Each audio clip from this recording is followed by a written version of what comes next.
makeup news from around the world. This is MPTV Makeup News. Hello everyone and welcome back to MPTV. I'm Sydney and this is your makeup news and highlights. This year's Super Bowl 2020 halftime performance was one for the books. Shakira and J-Lo put on one hell of a show and looked not a trace over 25 while doing so.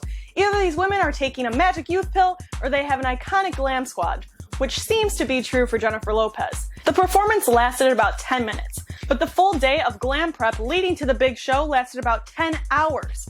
According to L. Scott Barnes, J-Lo's makeup artist, said, "We started at 10 a.m. this morning, and I got to Jennifer's house at around 10:30 a.m. She was doing some rehearsing, we were doing fittings, and then nails started, and hair, and then makeup. But I didn't finish yet, so I left the house around 3 p.m. with a police escort. Yeah, a police escort.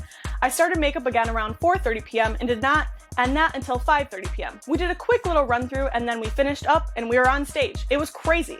And from all of this, a sexy smoked out eye, glossy nude lip, and all over bronze face and body was born.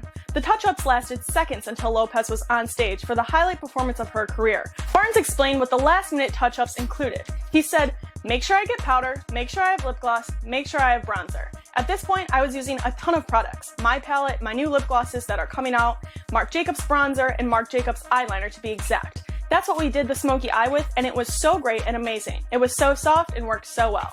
While this was a performance that we will all remember, it's also one that required the glam squad to be alert at all times, making sure that every inch of Jennifer's body was beaming under those stadium lights. The Sam Mendes directed film 1917 was heavy on the hair and makeup department. According to The Hollywood Reporter, Oscar-nominated hair and makeup designer Naomi Dunn had a few tricks up her sleeve when trying to keep bloody wounds, explosive powder, and dirt stains looking the same in each take to maintain continuity for the Universal 1917 film. Because this war film was shot in a single style, that meant that Dunn and the prosthetic designer Tristan Verslois had to get creative when it came to the stab wounds in real time. They decided to create a remote-controlled blood pump. Dunn explained normally the crew would cut the take and throw a load of blood on and then carry on, but since the scene was filmed in one go, it had to be timed perfectly. It had to have the right amount of blood. You pray that it happens okay because it's a huge deal to go again. She also had to come up with another makeup rig for an explosion scene. She came up with a custom-made sugar-based powder that would go into the actor's mouth and give the illusion during the explosion take. Dunn had special effects makeup artist David Stoneman create multiple sacks filled with this powder to duplicate the chalk dust the visual effects team was using. Dunn explained, "We could pour it into George's mouth and it was actually quite pleasant. It's sugary, didn't cause any problems or affect his lungs." Stoneman also helped with matching the actual dirt on set to create fake dirt, makeup to go on 7,000 extras on set. Dunn said, "When you dirty down the extras when they're in the trenches and they're covered in the ground, in the dirt, and in the muck, the dirt matches the landscape. They look like they've been there forever."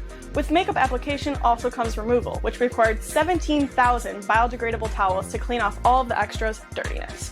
Bombshell has become a head-turner for multiple reasons, but the real double take is because of the makeup transformations Charlize Theron, Nicole Kidman, and Margot Robbie went through for the film. But Theron's transformation into Megyn Kelly is seriously impressive. According to The Hollywood Reporter, prosthetic makeup designer Kazuhiro, previous Oscar winner, alongside first-time nominee Vivian Baker, makeup department head, were the ones behind these unbelievable makeups. Hiro explained, "The challenging part is everybody knows who they are and what they look like, so the balance is important.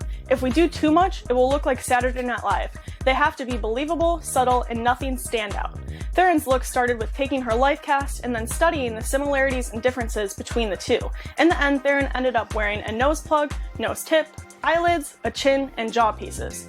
Hiro said, "Megyn's nose is more upturned, so I had to create that silhouette. And the chin is much longer and stronger, pointier, and her jawline too.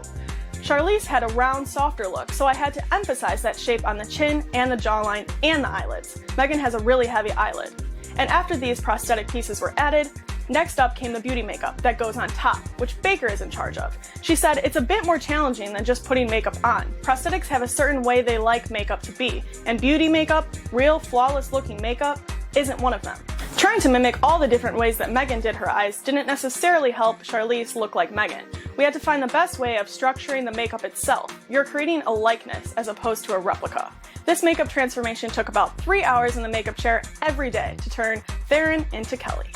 Be sure to head over to melproductsusa.com to check out the new peel and stick prosthetics. Our team has been hard at work to expand the line and give you all unlimited options for your makeups. Thank you all for tuning into MPTV's segment of Makeup News and Highlights. I'm Sydney, and until next time, respect the craft.